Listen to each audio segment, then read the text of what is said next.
They laughed when the poor cleaner was dragged onto the marble floor of the gala hall. Glasses clinked, cameras flashed, someone spilled red wine down her faded uniform, and the crowd roared louder, as if humiliation were part of the evening's entertainment. Ama Mensah stood still, her hands trembling, her eyes fixed on the ground, because looking up would have meant breaking. On the stage above them, a man everyone feared and admired raised the microphone. Billionaire, Elijah Okafor. His voice cut through the noise like a blade. "Before this night ends," he said slowly, "the real owner of this company will be revealed." The laughter faltered. Ama lifted her head for the first time. What no one in that room knew, what no one was prepared for, was that this moment would change every life inside those walls. Where are you watching from right now, and what time is it there?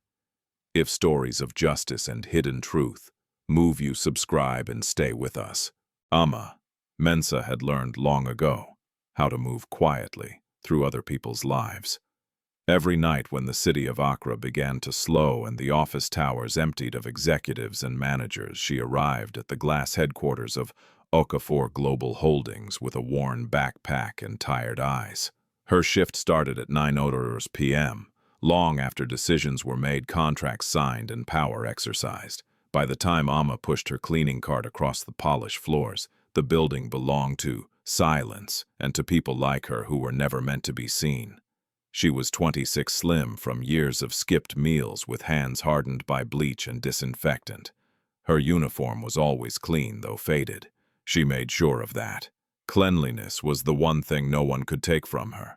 Ama lived with her mother, Mama Mensah, in a single-room apartment on the edge of the city. The ceiling leaked when it rained.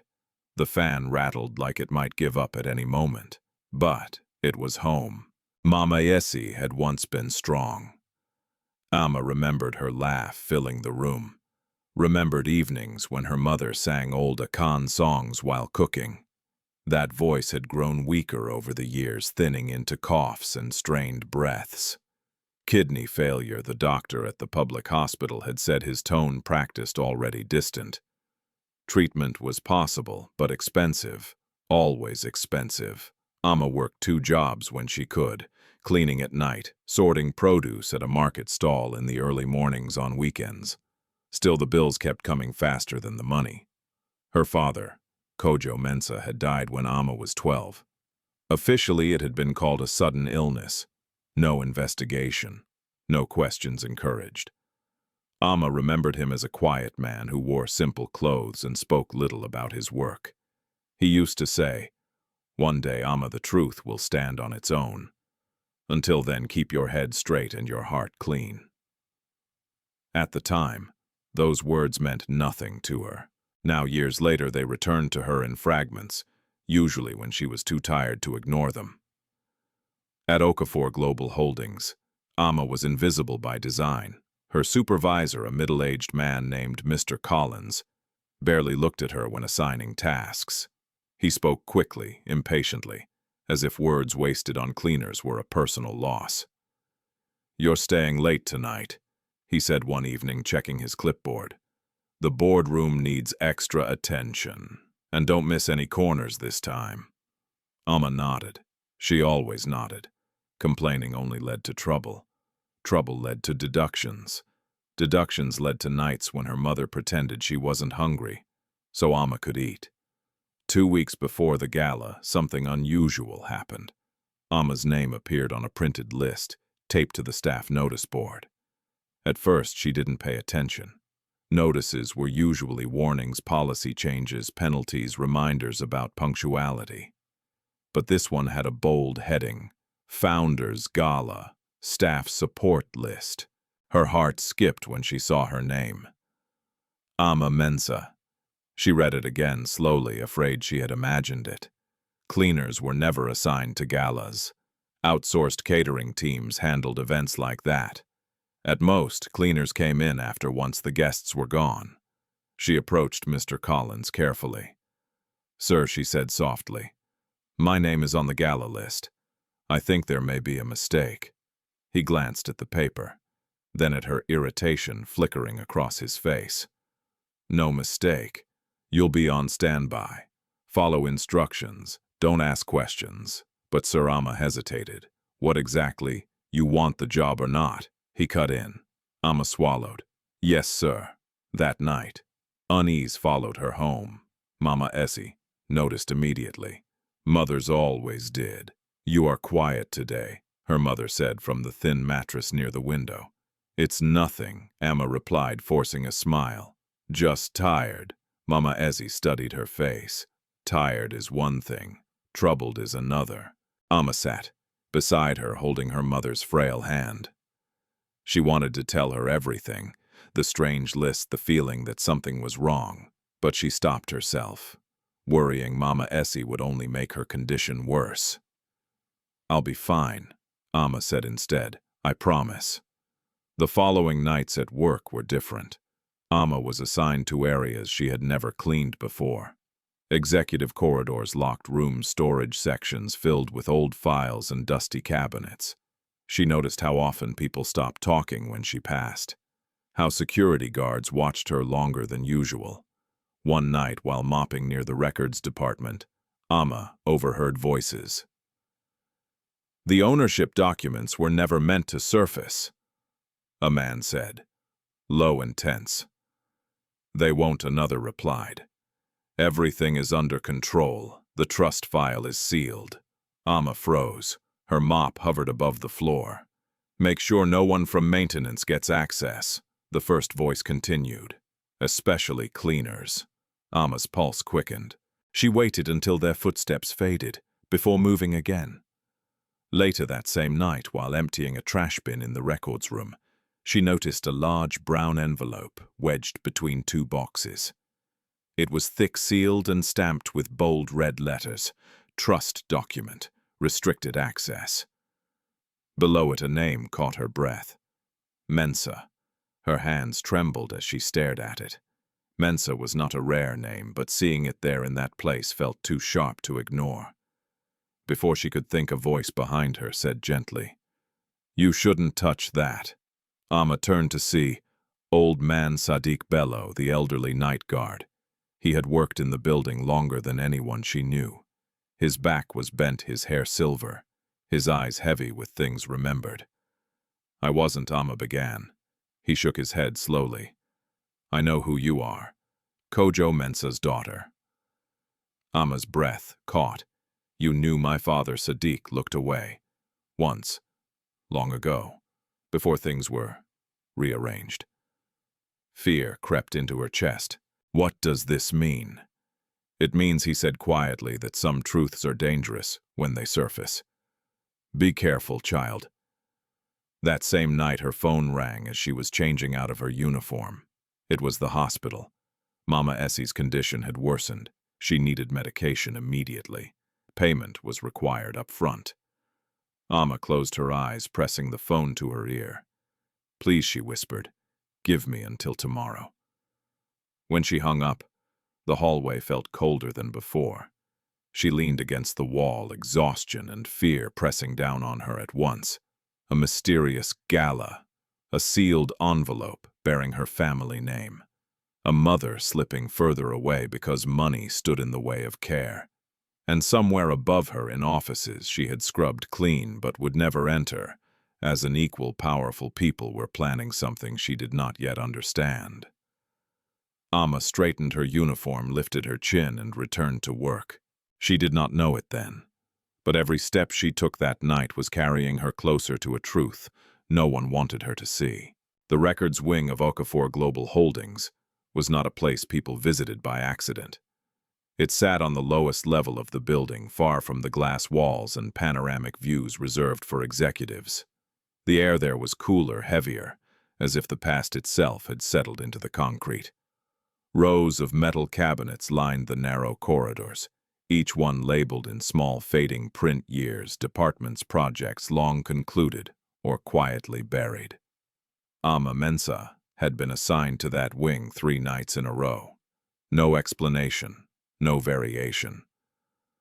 On the first night she told herself it was coincidence, On the second, she noticed the way the security cameras seemed newly polished their lenses, following her movements more closely than before.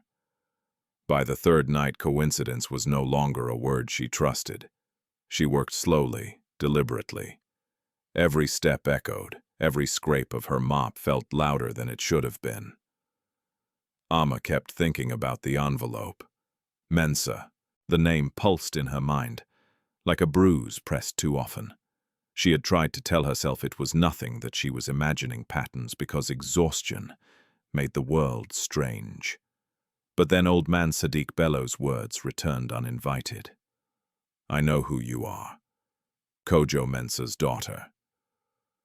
He had not said it with surprise. He had said it with recognition. That night, as Ama wiped down a long unused desk in the corner of the records room, she heard voices again. They were closer this time. "The trust is airtight," a man said. "No loose ends." "There's always a loose end," another replied sharply. "People forget. Paper doesn't." Ama's hand froze mid-motion. She shifted slightly, careful not to make a sound. "Victor doesn't want surprises at the gala," the first voice continued. "Everything must be settled before then." "And the Mensah file?" the second asked. There was a pause. A long one. "It's sealed, buried deep enough that no one will go digging." Ama felt her chest tighten. Footsteps approached. She stepped back into the shadows. Just as two men passed the doorway, their voices dropping into whispers she could no longer hear. When the corridor fell silent again, Ama leaned against the cabinet behind her. Her heart pounding so hard she worried it might betray her. Mensah file, buried. Her father's name had not been spoken in years. Not at home, not at the hospital, not anywhere that mattered. Yet here it was, moving quietly through the mouths of powerful men connected to sealed documents and secrets worth protecting. Ama finished her shift with shaking hands. As she wheeled her cart toward the exit, old man Sadiq stood by the security desk, pretending to read a newspaper. He did not look up until she was beside him. "You heard them," he said softly. Ama nodded. There was no point denying it. "Why does my father's name matter here?" she asked. "What did he do?" Sadiq folded the paper slowly. "He helped build something," he said. Then he refused to disappear, quietly. Ama's throat tightened. "And what happened to him?" Sadiq's eyes darkened. History was rewritten. He glanced toward the cameras, then back at her. "Be careful at the gala, Ama. That invitation is not a gift."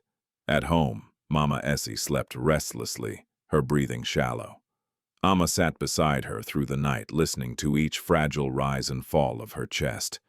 The hospital had given them a deadline payment by the end of the week, or treatment would be reduced. Ama did the math again and again. It never worked. The gala was 3 days away. The night before the event, Ama was called into Mr. Collins's office for the first time since she had started working at the company. He did not offer her a seat. "You will report tomorrow at noon," he said, not looking up from his computer. "Uniform freshly pressed. You'll be assigned to special duties." "What kind of duties?" Sir Ama asked carefully. "Support. Logistics. Follow instructions. Do not speak unless spoken to." Ama nodded. "And Mensah," he added finally, meeting her eyes. "Remember where you belong." The words followed her out of the office like a threat. The day of the gala arrived wrapped in heat and unease. Ama pressed her uniform as best she could, smoothing the creases until her fingers ached. Mama Essie watched her from the bed, worry etched deep into her face. "You look like someone walking into a storm," her mother said. Ama forced a smile. "I'll be fine." Mama Essie reached for her hand. Her grip was weak, but insistent. "Your father used to say storms reveal what roofs are made of." Ama swallowed. "He said many things."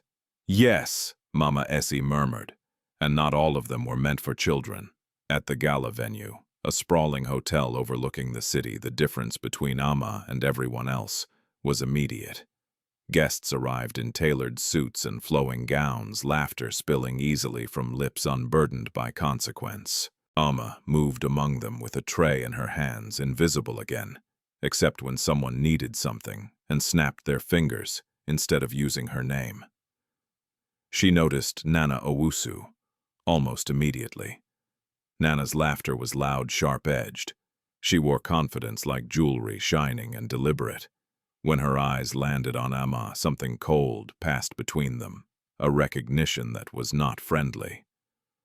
"Well," Nana said to the group beside her, voice carrying, "they really are letting anyone in these days." Ama lowered her gaze and kept walking. From the balcony above, Elijah Okafor watched the room with measured calm. He had not been seen in public for months. Rumors of illness clung to him like smoke. Some said he was no longer capable of leading anything. Others believed he was already gone, power redistributed quietly in his absence. Elijah let them believe what they needed to. Beside him stood Mrs. Thandiwe Dlamini, her posture straight, her expression unreadable. "She's here," Elijah said quietly. Thandiwe followed his gaze to the floor below where Ama moved through the crowd. "So she is," Thandiwe replied, still unaware of how sharp the knives are. Elijah's mouth tightened. Kojo's daughter was never meant to be unaware forever. Downstairs, Ama felt the shift before she understood it. The whispers, the glances, the way her name seemed to float, half-formed between people who had never bothered to learn it. Someone brushed past her, roughly knocking her tray. A glass shattered at her feet. "Watch where you're going," Nana Owusu snapped. "Or is that too much to expect?" Laughter rippled outward. Ama bent to clean the mess, her hands steady despite the heat in her cheeks. She focused on the floor, on the simple act of wiping away evidence the way she always had. But inside her, something was changing. The envelope, the voices, her father's name, the warning. This was not about a gala. This was about erasure, and what happened when the erased refused to stay gone. As Ama straightened her eyes, lifted briefly, meeting the gaze of Mrs. Thandiwe Dlamini across the room. There was no pity there, only assessment. Ama did not know it yet, but that moment, quiet, unremarkable to everyone else, marked the last time she would move through this world without being seen. By the morning of the gala, Ama Mensah's body felt heavier than it should have.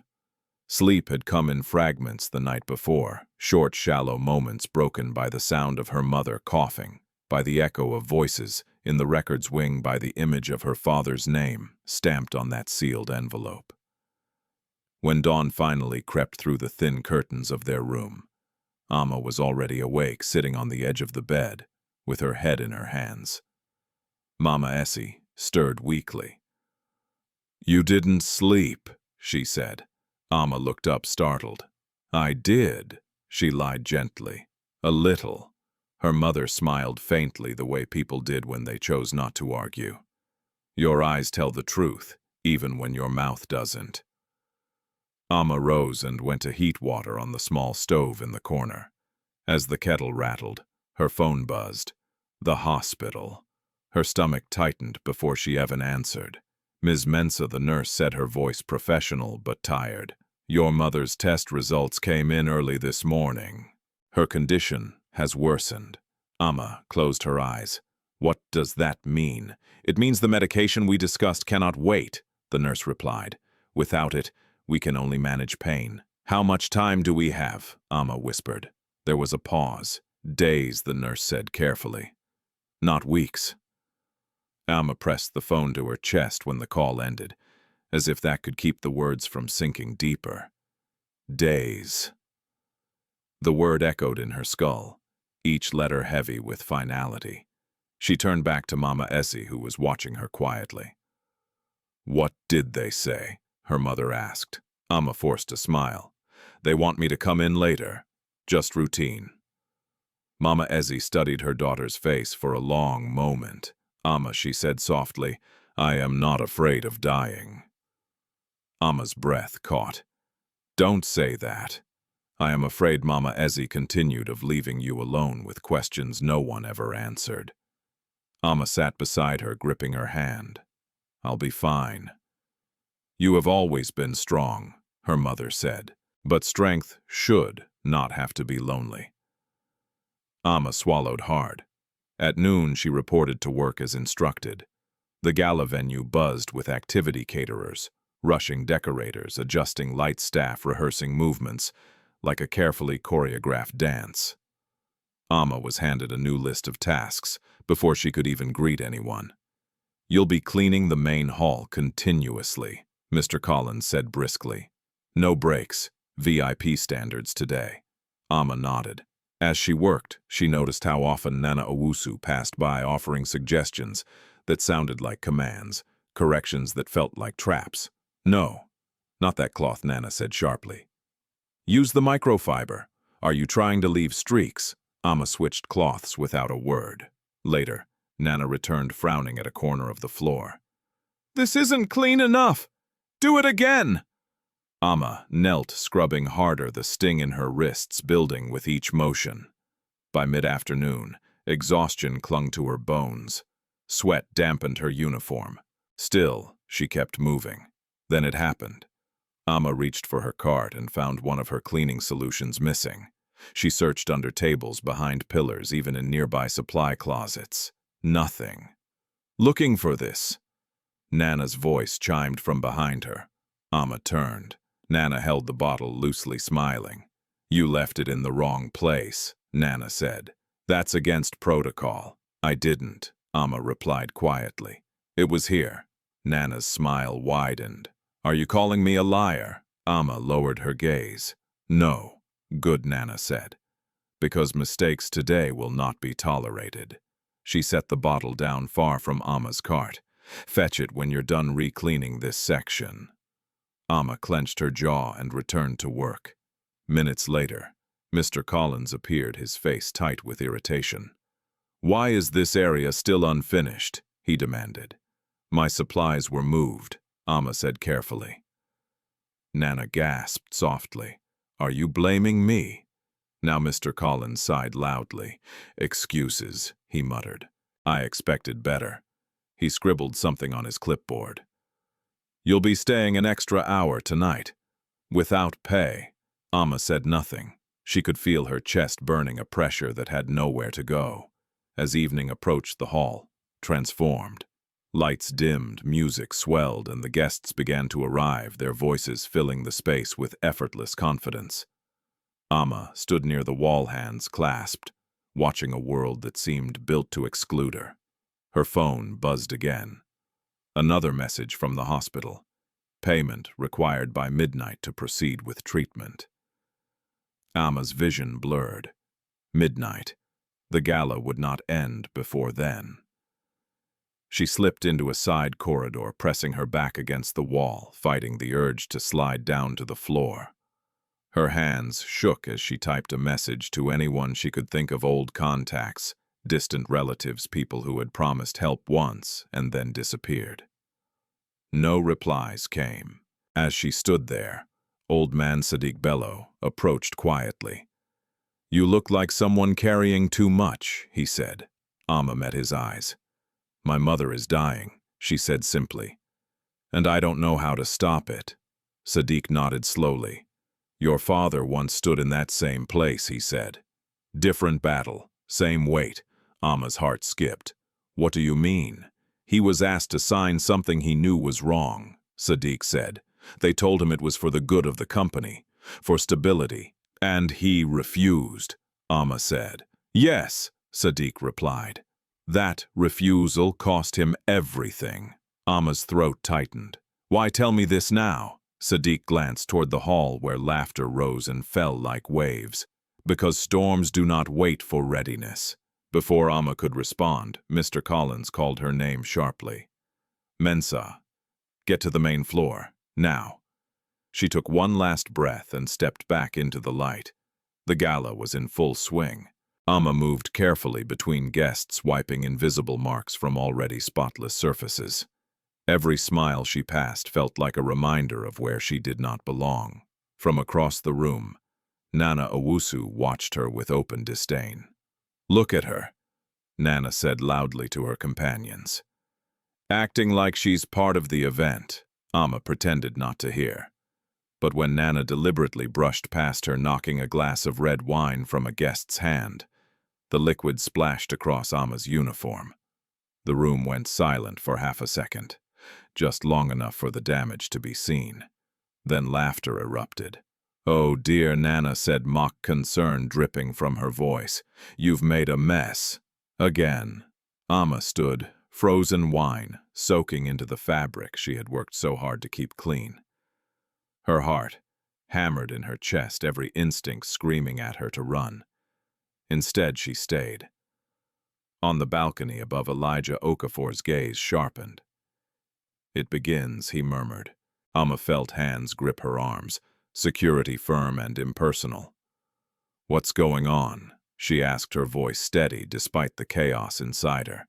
"She's disrupted the event," Nana said quickly. "I think she may have stolen something too. She's been acting suspicious all day." Ama's breath caught. That's not true. But truth was already slipping beneath the noise. As she was pulled toward the center of the hall, her thoughts raced not about herself, but about Mama Ac, lying in a hospital bed waiting for a daughter who might be too late. And as the crowd closed in, Ama realized with chilling clarity that this night had never been about cleaning floors. It had been about breaking her. The music did not stop when Ama Mensah was pulled toward the center of the hall.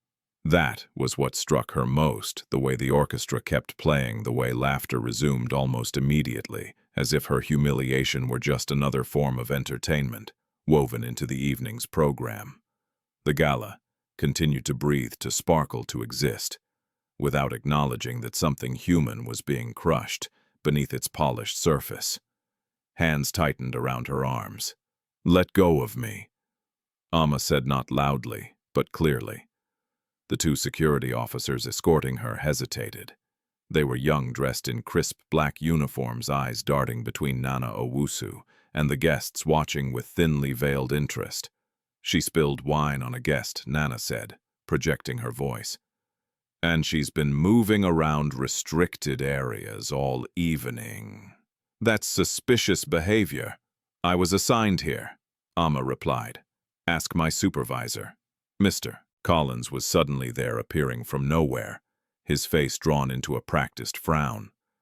"She was instructed to stay near the service corridor," he said flatly. "She disobeyed." Ama stared at him. "You told me to clean the main floor." Mr. Collins avoided her eyes. "You misunderstand instructions often, Mensah." The crowd murmured. Someone chuckled. Another person raised a phone. Ama felt the heat rising in her chest, spreading outward until it burned behind her eyes. She focused on breathing. In, out. She had learned that panic made people careless, and carelessness was expensive. "She didn't steal anything," a woman near the edge of the group said hesitantly. Nana turned toward her, smiling sharply. "Then why is she holding up the event?" Ama opened her mouth to speak, but the words tangled in her throat. Every sentence she formed sounded weak even before it was spoken. This was not a conversation. It was a performance, and she had been cast as the villain without an audition. "Take her to security," Nana said, waving a dismissive hand. "We'll sort this out quietly." Quietly. The word felt cruel. As the guards began to move again, Ama's gaze lifted instinctively upward toward the balcony overlooking the hall. That was when she saw him. Elijah Okafor stood apart from the others, his presence subtle but undeniable. He leaned lightly on his cane, his expression unreadable, eyes fixed on the scene unfolding below. For a brief moment their gazes met. Ama felt something shift inside her. She did not know who he was, beyond the rumors whispered in break rooms and buses, the founder, the billionaire, the man whose name carried weight like gravity. but in his eyes she saw not amusement or indifference, but recognition. It unsettled her. As she was led away, the crowd parted reluctantly, like water around a stone. Some guests looked away, suddenly uncomfortable. Others leaned in hungry for details. Ama's shoes squeaked softly against the marble as they crossed the hall. She counted her steps, grounding herself. 23 to the corridor, 12 more to the security door. Inside, the air was cooler, stripped of music and laughter. Fluorescent lights buzzed overhead. The door closed behind her with a hollow thud. Chief Security Kofi Boateng stood by the desk, his arms crossed his face, carefully neutral. "What seems to be the problem?" he asked. Nana Owusu stepped forward. "This cleaner disrupted the gala and may have stolen something. I want her searched." Ama's pulse quickened. "You have no right standard procedure," Kofi interrupted calmly. "If you have nothing to hide, there's no issue." Ama's thoughts raced. The envelope, the conversations, the name Mensah floating through places it didn't belong. She suddenly understood why she had been placed on that list, why her movements had been watched so closely. This was not about wine. This was about fear. "I want a witness," Ama said quietly, "and I want it recorded." Kofi hesitated for a fraction of a second. "There's no need to escalate." "I want it recorded," Ama repeated. Nana laughed softly. "You really think you have rights here?" Ama met her gaze. "I think the truth does." For a moment, tension hung thick in the room. Then Kofi nodded once. "Proceed," he said. Ama stood still as a female officer patted her down, methodical and impersonal. Pockets, sleeves, shoes, nothing. "Check her bag," Nana said. "There is no bag," Ama replied. "I wasn't allowed one." Nana's smile faltered. Kofi cleared his throat. "There's nothing here." "So what?" Nana snapped. "You're telling me she's innocent. I'm telling you there's no evidence," Kofi said carefully. Ama exhaled slowly, relief flickering briefly before being smothered by dread. This wasn't over. She could feel it. "Fine," Nana said sharply. "Then ask her why she was snooping around restricted areas." Ama straightened. "I was assigned there, by who Nana demanded." Ama opened her mouth and stopped. Mr. Collins was not there. No one was. Her words hung uselessly in the air. Kofi looked at her. "Name's Ms. Mensah." Ama swallowed. "Mr. Collins." Kofi frowned slightly. "He denies it." Ama felt the floor tilt beneath her. "That's a lie." Nana leaned closer, her voice low and venomous. "Careful. Accusations can backfire." Ama clenched her fists. She thought of Mama Essie, of the hospital clock ticking toward midnight, of how close she was to losing everything that mattered. "Let me make a call," Ama said. "Please, my mother is in the hospital." Nana scoffed. "Always a story." Kofi hesitated, then nodded toward the desk phone. 1 minute. Ama rushed forward, her hands shaking as she dialed the hospital number from memory. It rang. Once, twice, then stopped. No answer. Kofi said. Ama stared at the receiver, her chest tight.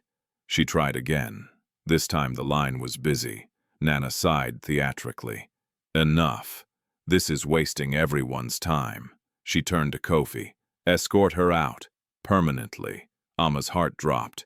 "You can't." "We can," Nana replied. "And we will." As the guards reached for her again, the door opened. Mrs. Thandaway Dlamini stepped inside. The room seemed to still around her. "What is happening here?" she asked calmly. Nana's expression shifted instantly. "Just a minor issue, Mrs. Dlamini." A staff member overstepped. Thandaway's gaze moved to Ama, then to Kofi, then back to Nana. "Overstepped, how she caused a scene," Nana said quickly. "And may have," Thandaway repeated. "So she didn't." Nana's jaw tightened. "We are trying to protect the event, and I am trying to protect the company," Thandaway replied evenly, "which includes how we treat people." She turned to Ama. "What is your name?" Ama hesitated, then lifted her chin. "Ama Mensah." Something flickered in Thandiwe's eyes. "Not surprise, interest, I see," Thandiwe said. She looked back at Kofi. "She is not to be removed until this is reviewed. Understood?" Kofi nodded. "Yes, ma'am." Nana stared at Thandiwe, incredulous. "You're taking her side." "I'm taking the side of process," Thandiwe replied. "Something this public deserves transparency." Ama felt a strange mix of gratitude and fear. Intervention was dangerous. Attention even more so. Thandiwe stepped closer to Ama, lowering her voice. "Stay calm. Say nothing more tonight." Ama nodded, unsure whether calm was still possible. From the balcony, Elijah Okafor watched the exchange closely. The trap was set. The players were in position. And Ama Mensah, still standing in her stained uniform, still fighting for dignity she should never have had to defend, had just crossed an invisible line. The gala continued outside the security room, unaware that beneath its glittering surface the foundations were beginning to crack. The security room felt smaller once Mrs. Thandiwe Dlamini left. The door closed behind her with a soft click, but the authority she carried lingered in the air, heavy and unresolved.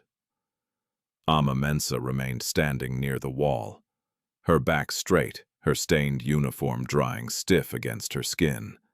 The guard stepped back slightly, no longer gripping her arms, yet the space between them felt just as tight. Nana Owusu broke the silence with a sharp laugh. "Well," she said, crossing her arms, "isn't that interesting?" Ama said nothing. Chief Security Kofi Boateng cleared his throat. "We will review this internally," he said, his voice cautious now. "For the moment, Ms. Mensah will remain here." "Remain here?" Nana snapped. "You're locking her up." "Temporarily," Kofi replied, "until we finish verifying statements." Ama's heart sank. Temporarily could mean minutes or hours. And the hospital clock was still moving, indifferent to corporate procedures and wounded pride. "I need to make another call," Ama said quietly. "Please." Nana rolled her eyes. "Unbelievable." Kofi hesitated, then shook his head. "Not now." Ama closed her eyes for a moment, steadying herself. Panic pressed hard against her ribs, but she forced it down. Losing control here would only confirm what they wanted to believe about her. "Sit," Kofi said, gesturing toward a metal chair in the corner. Ama obeyed. As she lowered herself onto the chair, her thoughts drifted unwillingly back to her father. Kojo Mensah had never raised his voice. Even when he was angry, his tone stayed level, measured. Ama remembered asking him once why. "Because shouting is what people do when they have already lost," he had said. She clung to that memory now. Outside the security room, the gala surged on. Applause erupted as a speaker took the stage. Music swelled again, louder than before, as if the building itself were trying to drown out whatever was happening behind closed doors. Inside, Nana paced slowly, heels clicking against the floor. "You know," she said casually, "I warned them about people like you." Ama lifted her eyes. "People like me, yes," Nana replied, smiling thinly.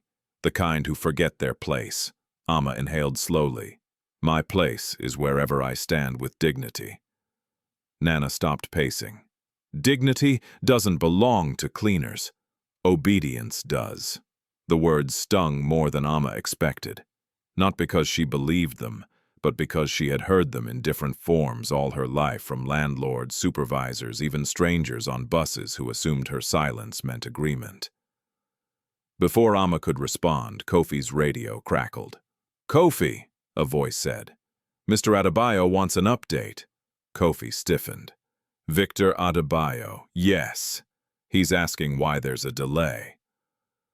Nana's smile returned triumphant. "Tell him you're handling it." Kofi turned slightly away, lowering his voice as he spoke into the radio. Ama caught fragments. "No evidence board member intervention, still assessing." When he finished, Kofi exhaled slowly. "This situation is becoming Complicated, he said. Nana scoffed. Only because you're letting it. She stepped closer to Ama, leaning down until they were nearly eye level. Listen to me carefully, she said, her voice low and sharp. Sign a statement admitting you caused a disturbance, apologize publicly, and this ends. You'll be escorted out quietly. No police, no permanent record. Ama looked up at her. And my job? Nana shrugged. Replaceable. Ama's fingers curled against her palm. And if I don't, Nana straightened. Then we escalate. Theft. Trespassing. You'll never work in this city again. For a moment, Ama said nothing. She thought of Mama Essie, of the hospital bed, of the deadline that did not care about pride or principle. Then she shook her head. I didn't do anything wrong. Nana's expression hardened. Suit yourself. She turned to Kofi. Proceed. Kofi hesitated.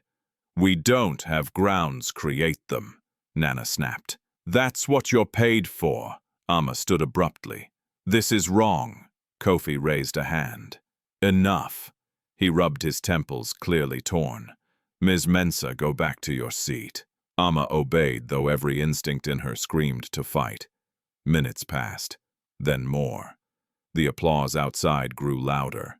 A cheer erupted. Someone important had taken the stage. Ama's phone buzzed weakly in her pocket. A message notification. Her heart leapt. Please, she said urgently, just let me check it. Kofi hesitated again. Nana sighed. If it shuts her up, fine. One message. Ama pulled out her phone with shaking hands. It was from the hospital. Final reminder, payment required within the hour. Her vision blurred. Within the hour. Ama lowered the phone slowly. Nana watched her closely. Bad news. Ama swallowed. My mother needs treatment. Tonight. Nana tilted her head. That sounds unfortunate. Ama met her gaze. You don't have to do this. Nana laughed softly. I do. Before Ama could respond, the door opened again. Old man Sadiq Bello stepped inside. Everyone turned toward him, surprised. I was told there was a disturbance, Sadiq said, calmly. I thought I should see for myself. Nana frowned. This is a restricted area. I work here, Sadiq replied simply, longer than most. His eyes moved to Ama, then softened. Are you all right? Child Ama nodded, though tears burned behind her eyes. Sadiq turned to Kofi. Kojo would not have liked this. The name landed like a stone dropped into water. Kofi stiffened. Nana's smile faltered. What did you say? Nana asked sharply. Kojo Mensah, Sadiq repeated. Her father. That's irrelevant, Nana snapped. He's dead. So is the truth if you keep treating it this way, Sadiq replied. Kofi shifted uncomfortably. Sir, please. Sadiq raised a hand. You all know who Kojo Mensah was. And you know why his name still makes people nervous. Nana's eyes flashed. Enough. She turned toward the door. I'm calling Victor. This ends now. As she left the room, Ama felt a chill crawl up her spine. Victor Adebayo, the CEO, the man whose signature decided futures with a flick of a pen. Sadiq moved closer to Ama. Listen to me, he said quietly. Whatever happens next, remember this, they are afraid. Of what? Ama whispered. Of what you represent, Sadiq replied. Of a past they tried to erase. Outside, the music reached a crescendo. Applause thundered through the walls. Inside the security room, the air thickened with anticipation and fear. Ama realized then that this night was no longer about clearing her name. It was about whether she would survive the truth long enough to let it be heard. Time moved strangely inside the security room. Minutes stretched, then collapsed into one another, until Ama Mensah could no longer tell how long she had been sitting there. The fluorescent lights hummed overhead, relentless and cold. Her phone lay face down on the metal table beside her, the hospital's final reminder burning into her thoughts like an unextinguished flame. Payment required within the hour. Every second mattered now. Chief Security Kofi Boateng stood near the door, arms crossed, his posture rigid. Old man Sadiq Bello remained by Ama's side, silent but watchful, like a guardian who had already seen too many battles lost to silence. The empty chair Nana Owusu had occupied moments earlier felt louder than her presence ever had. "She's gone to get Victor," Kofi said at last, as if naming it might lessen the weight. Ama nodded slowly. She had expected that. Victor Adebayo. Even his name carried authority in the company's corridors. People spoke it carefully with lowered voices, as though saying it too loudly might bring consequences. Ama folded her hands together to keep them from shaking. "What happens when he gets here?" she asked quietly. Kofi did not answer immediately. His eyes flicked toward the security cameras mounted high in the corners of the room. "They'll want this resolved," he said finally, cleanly. Ama understood what that meant. A forced confession, a quiet dismissal, a narrative that painted her as the problem so the company could continue as if nothing had happened. She had seen it before. Others pushed out their stories never told. Her chest tightened. "Can you turn the cameras back on?" Ama asked suddenly. Kofi frowned. "Why?" "So there's a record," she said, "of everything." Kofi hesitated. "The cameras are under maintenance." Sadiq let out a soft, humorless laugh. "Convenient timing." Kofi's jaw clenched. "I don't control that." Ama looked at him steadily. "But you're part of it." The words were not accusatory. They were simply true. Before Kofi could respond, the door swung open. Victor Adebayo entered with Nana Owusu at his side. Victor was tall, impeccably dressed, his presence commanding without effort.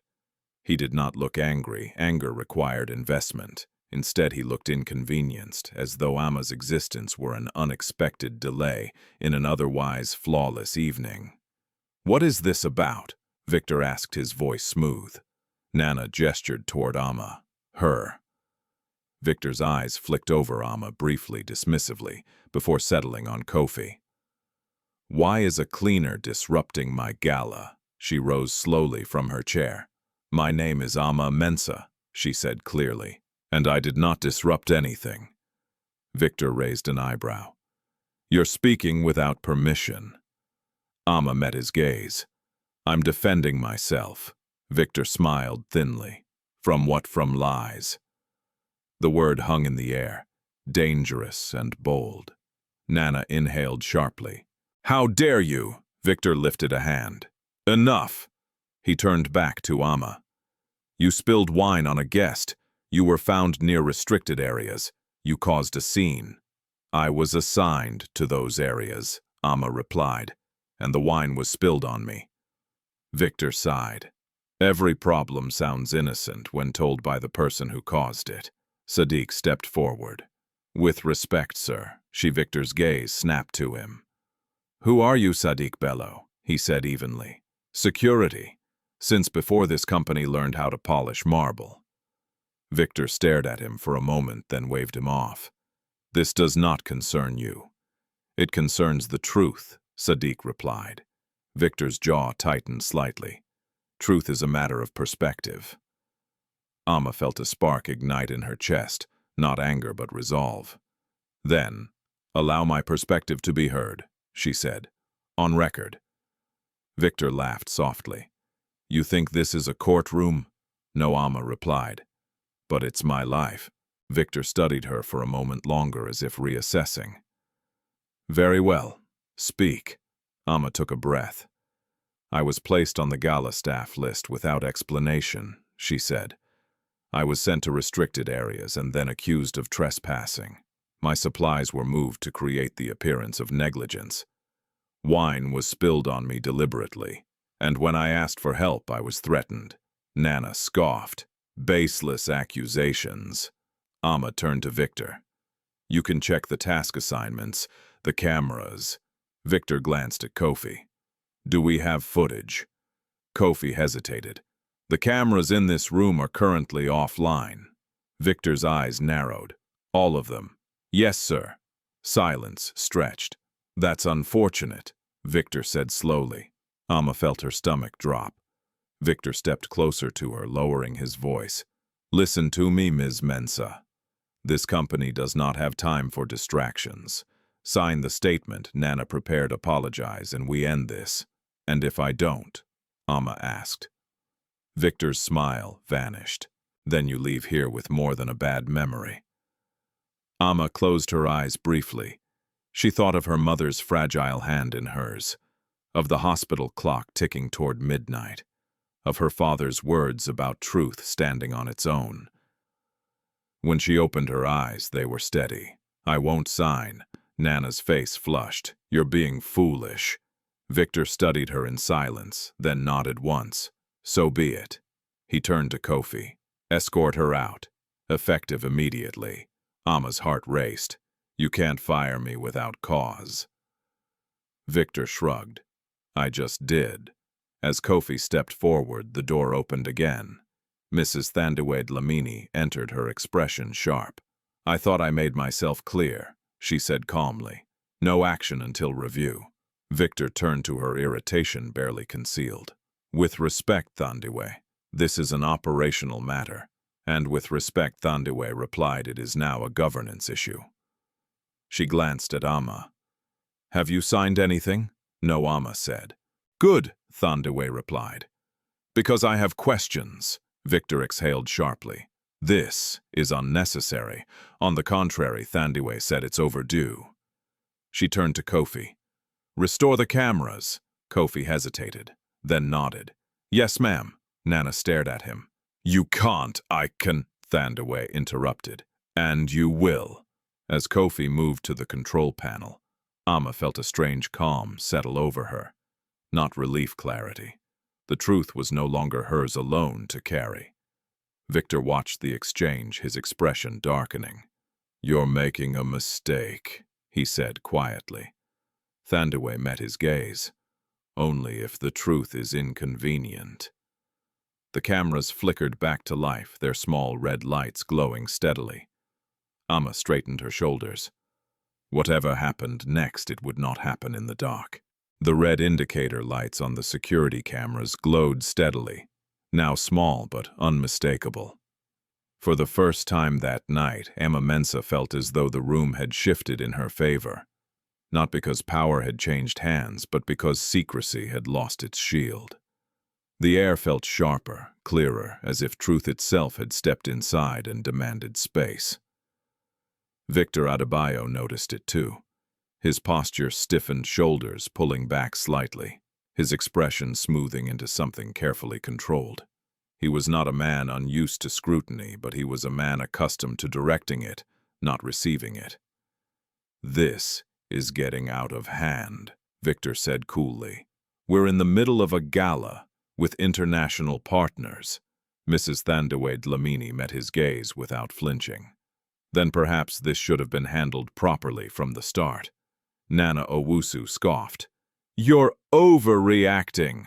This is about a cleaner. Thandiwe's eyes flicked toward her. It is about how this company treats people without power. Silence fell. Ama remained standing near the table, her hands clasped in front of her heart, pounding but posture steady. She could feel the weight of the cameras, the awareness that everything said now would exist beyond this room. It terrified her and steadied her at the same time. Victor turned to her again. Ms. Mensah, he said, voice smooth but edged. Let's be clear. You are an employee who violated protocol. That is all. Ama shook her head slowly. That's not all. She drew a breath. I heard conversations about ownership documents, about a trust, about a file with my family name on it. The words landed hard. Nana laughed sharply. This is absurd. Victor's eyes flickered just for a fraction of a second before hardening. You're claiming access to confidential information. I'm saying it exists, Ama replied, and that people are afraid of it. Old man Sadiq stepped forward again, his voice calm but firm. She's not lying. Victor rounded on him. You are overstepping. I've been stepping carefully for decades, Sadiq replied. Long enough to see what gets hidden. Thandiwe turned toward Victor. Is there a trust document bearing the name Mensah? Victor's jaw tightened. Company records are not discussed with the board, Thandiwe interrupted. I am the board. Victor exhaled sharply. This is not the time. Then when Thandiwe asked, after another truth is buried. Before Victor could respond, the door opened quietly. A ripple of tension passed through the room. Elijah Okafor entered. He moved slowly, leaning lightly on his cane, his presence unassuming to anyone who did not understand power. The room seemed to rearrange itself around him instinctively, backs straightening, voices dying mid-thought. Victor turned, surprise flashing across his face. Mr. Okafor, I wasn't informed. You weren't meant to be. Elijah replied evenly. His gaze swept the room, taking in the cameras, the stiff postures, Ama standing with quiet resolve. When his eyes met hers, he gave the smallest nod and acknowledgement, not reassurance. I heard there was a disturbance, Elijah continued. I thought I should see it myself. Nana's confidence wavered. Sir, this is a misunderstanding. Elijah raised a hand. Please. The room fell silent. Elijah turned to Ama. What is your name? Ama swallowed. Ama Mensah. Something passed through Elijah's eyes, not surprise, not shock, but recognition that had been waiting a long time. And your father? He asked gently. Ama hesitated. Kojo Mensah. Victor's voice cut in sharply. This is inappropriate. Elijah did not look at him. Kojo Mensah was many things, he said calmly. But invisible was not one of them. Ama's heart pounded. You knew him! Elijah nodded slowly. I did. The words felt unreal, heavy with implication. He was a man of principle, Elijah continued, and principles are inconvenient when profits are threatened. Victor stepped forward. Sir, with respect, this is ancient history. No, Elijah replied quietly. It's unfinished history. He turned to Thandiwe. Has the trust file been acknowledged? Thandiwe shook her head. Not officially, but there are references. Elijah nodded. As expected. He turned back to Ama. Your father helped build this company, when it was still an idea and not an empire. Ama's breath caught. That's not possible. It is, Elijah said. And when the time came to consolidate ownership, he refused to sign away what he believed belonged to the future, not just to the present. Victor's face hardened. This is speculation. Elijah finally looked at him. Is it? He gestured subtly toward Kofi. Bring the file. Kofi hesitated, then nodded and moved toward a locked cabinet at the far end of the room. He entered a code with trembling fingers and pulled out a thick brown envelope. Ama's chest tightened as she recognized it immediately. Mensah. The envelope was placed on the table between them. Elijah rested his hand on it. This trust was created to protect the company from men who would confuse leadership with ownership. Victor's voice rose slightly. You cannot just I can, Elijah interrupted, still calm. I created it. He looked at Ama. Your father was named beneficiary in the event that the company strayed from its founding values. Ama felt dizzy. Why was I never told?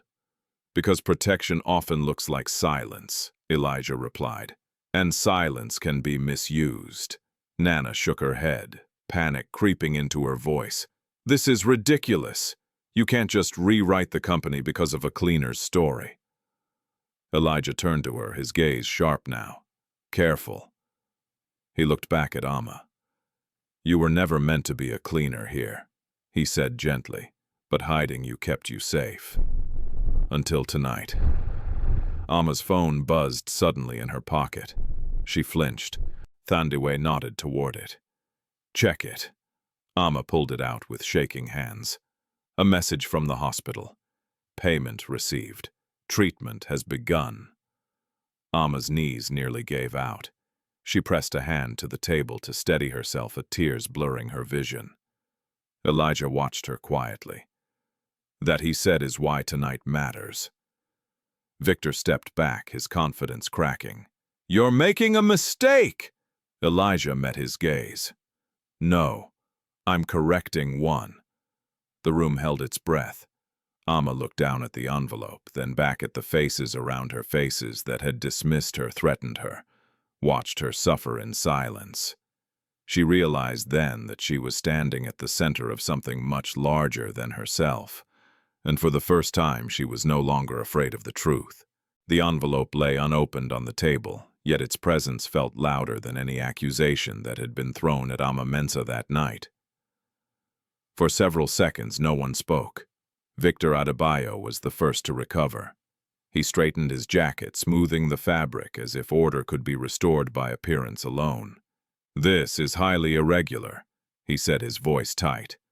"You're discussing sensitive documents in front of a junior employee." Ama lifted her eyes. "I am not junior to the truth." The words surprised even her. They came from somewhere deep, someplace, forged by years of silence, by watching her mother bargain for dignity in hospital corridors, by learning to swallow injustice because survival demanded it.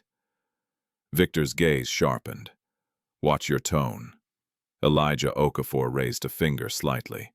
"Not in warning, in command." "Enough," he said. "Your discomfort is not the priority here." Victor inhaled sharply. "With respect, sir, the board will not allow, the board will listen." Elijah replied calmly. "That is their job." Mrs. Thandiwe Dlamini nodded. "And they will ask how a woman connected to a founding trust ended up scrubbing floors while executives rewrote history." Nana Owusu backed away a step, her earlier confidence evaporating. "This is turning into a witch hunt." "No," Thandiwe said. "It's accountability." Ama stood quietly, absorbing every word. Her heart still raced from the hospital message. Mama Essie was being treated. That alone felt like a miracle. But relief did not erase the weight of what stood before her now. She was no longer fighting just for her mother. She was fighting for a name. Elijah Victor said carefully, "If this document exists, why surface it now? Why here?" Elijah looked at Ama. "Because the company forgot its soul," he said, "and because truth often needs a witness who has suffered enough to demand it." Ama swallowed. "I never asked for this." "I know," Elijah replied gently. "But it found you anyway." Victor's lips pressed into a thin line. "This gala is being streamed internally. Rumors are already spreading. We need to control the narrative." Sadiq let out a quiet laugh. "You mean bury it again?" Victor shot him a glare. "You're dismissed." "I'm retired," Sadiq said evenly. "You can't dismiss me." Thandiwe turned to Kofi. "What's happening outside?" Kofi checked the monitor. "Guests are restless. Phones are out. Someone leaked that a cleaner is being detained." Ama felt her stomach twist. Outside, the story was already shifting, and she knew how quickly narratives hardened once the public decided who was guilty. Nana seized on that fear. "Exactly. This is spiraling. She's already being painted as unstable." Ama's voice was steady when she spoke. "Then let me speak." Victor scoffed. "To whom?" "To them," Ama said, nodding toward the monitor. "To everyone." The room went still. Elijah studied her carefully. "You understand what that means?" "Yes," Ama said. "They mocked me publicly. Let the truth be public too."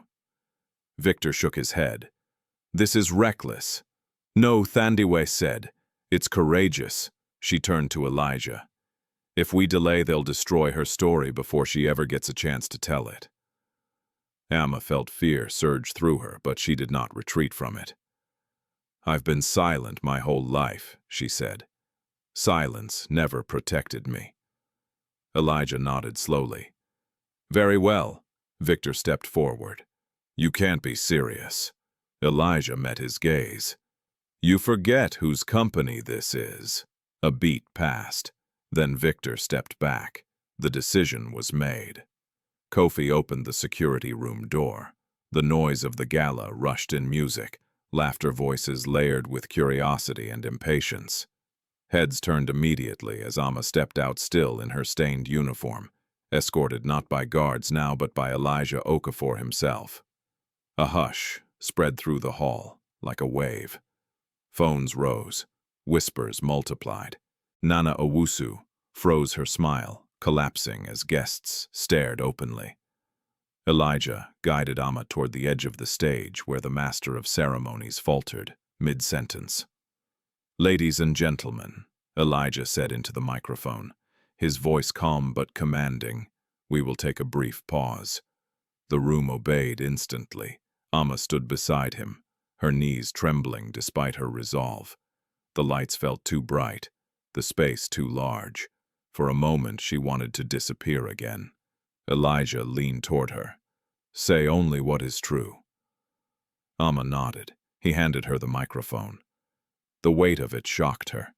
She looked out over the sea of faces that had laughed, judged, ignored, and consumed her pain as spectacle. "My name is Ama Mensah," she said, her voice carrying farther than she expected. "I work as a cleaner for this company." Confirmed murmurs rippled through the room. "I was brought here tonight without explanation." She continued, "I was accused, humiliated, and threatened because I did not belong to this world." Her gaze found Nana, held it. "But my father helped build this company," Ama said, "and his name was erased." Gasps broke out. Victor stiffened. Ama breathed in. "I don't want revenge. I want the truth." For a second, it felt as though the entire hall had stopped breathing. Then a voice rose from the back. "Is this real?" Elijah stepped forward. "Yes," he said, "and it's only the beginning." He turned to Ama. "Thank you." Applause did not come. Confusion did, but something else followed close behind. Curiosity sharpened into hunger. Ama felt the floor tilt again, but this time she did not fall. As the crowd erupted into questions, Ama's phone vibrated once more. Another message from the hospital. "Your mother is stable." Tears welled in her eyes. She handed the microphone back to Elijah and stepped down from the stage, her heart pounding, her life irrevocably altered. Behind her, the gala dissolved into chaos.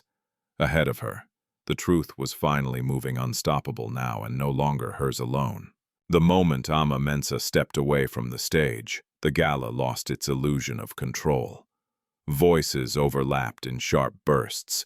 Questions, disbelief, hurried whispers passed from table to table. Guests leaned toward one another, phones raised, fingers already typing. The orchestra had stopped playing. The silence that replaced it was not calm. It was charged, restless, dangerous. Ama stood near the edge of the hall, her heart pounding so loudly she could barely hear herself think. She felt exposed, stripped of invisibility in a way that terrified her, more than being ignored ever had. Elijah Okafor remained on stage, speaking quietly with the master of ceremonies and Mrs. Thandiwe Dlamini.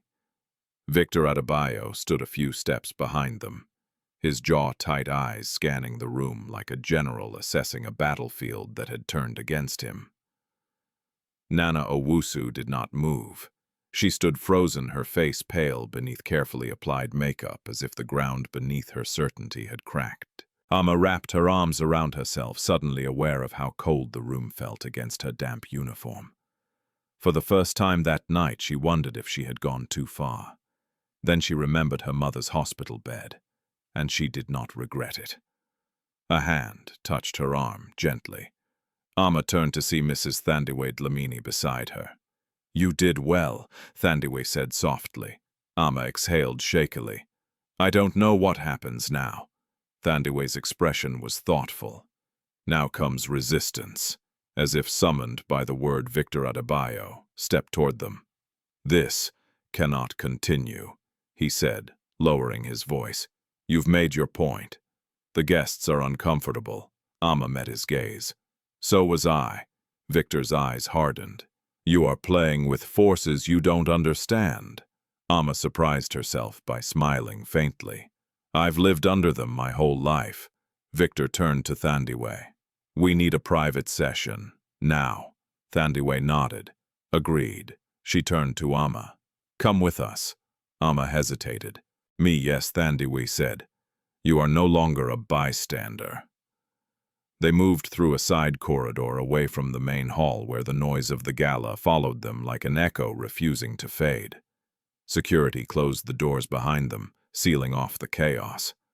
Inside the smaller conference room, the atmosphere shifted again. This room was quieter, smaller, designed for decisions. Elijah Okafor took a seat at the head of the table, lowering himself carefully. Victor sat opposite him. Thandiwe remained standing for a moment, then gestured for Ama to sit beside her. Ama perched on the edge of the chair, unsure where she belonged in a space like this. Victor folded his hands together. Let's be practical, he said. Even if there was a trust created decades ago, it does not automatically transfer control. Legal structures evolve. Elijah nodded. They do. That's why the trust was designed to activate under specific conditions. And you're claiming those conditions have been met? Victor asked. Yes, Elijah replied. Repeatedly, Victor's lips curved into a humorless smile. You're basing this on accusations and sentiment. Note, sentiment, Thandiwe corrected. Pattern. She opened a folder on the table. Over the last 5 years, there have been irregular reallocations of shares, altered records, and unexplained removals of names associated with early ownership. Victor glanced at the folder, then looked away. Coincidence. Ama leaned forward slightly. My father's name disappeared. Victor turned to her sharply. Your father is not on trial. No, Ama said quietly. The people who erased him are. The words settled into the room like dust after a collapse. Victor leaned back. Let me be clear. Even if your father had a stake, it does not make you an owner. Elijah spoke before Ama could respond. The trust names his direct heir. Victor's head snapped up. You're saying, yes, Elijah said calmly. Ama Mensah is the beneficiary. Silence. Ama felt as though the air had been sucked from her lungs. That's not possible, she whispered. Elijah looked at her gently.